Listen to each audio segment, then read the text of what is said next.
Sa Everfresh, pag nag-fill up ka, automatic o bukas, kukunin mo na. Sabi ko, dali ah. Eh kasi 2 araw lang eh. Makukuha mo na eh. Wala naman ako ibang pinasukan ng lending kundi sa inyo eh. Kaya nagustuhan ko. Kaya madali. Sana mabless kayo ng gusto. Dumami pa yung mga branches nyo at dumami yung customer nyo.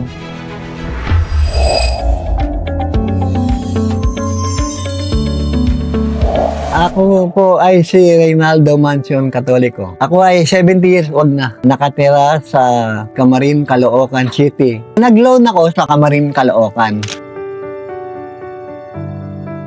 Ang unang kakakilala dyan, misis ko. Pangalan ng misis ko, Susan Barlis Katoliko. Ngayon, kinausap na ni Mylene. Pinaloan siya. Nag-loan na rin ako. Magkasunod na kami. Pareho kaming membro ng Everfresh. Wala naman ako ibang pinasukan ng lending kundi sa inyo eh. Kaya nagustuhan ko. Kaya madali. Nung may sukli kami, hinatid pa ni Mylene. Tindahan lang. Tapos yung ibabayad sa gamot, ganun, vitamin.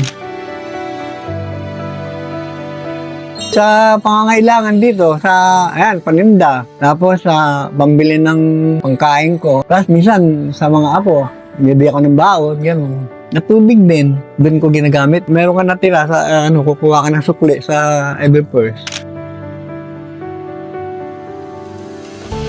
Sa Everfresh, pag nag-fill up ka, automatic o bukas, kukunin mo na. Sabi ko, dali ah. Eh kasi 2 araw lang eh. Makukuha mo na eh. Sabi ko, tama-tama, kailangan, pambayad.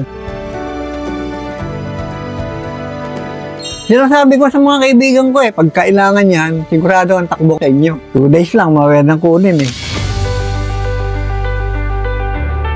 Sana tuloy-tuloy kayo dyan sa Everfresh. At saka sana dumami pa yung mga customer nyo at marami pa kayong matulungan. Sana mabless kayo ng gusto, dumami pa yung mga branches nyo.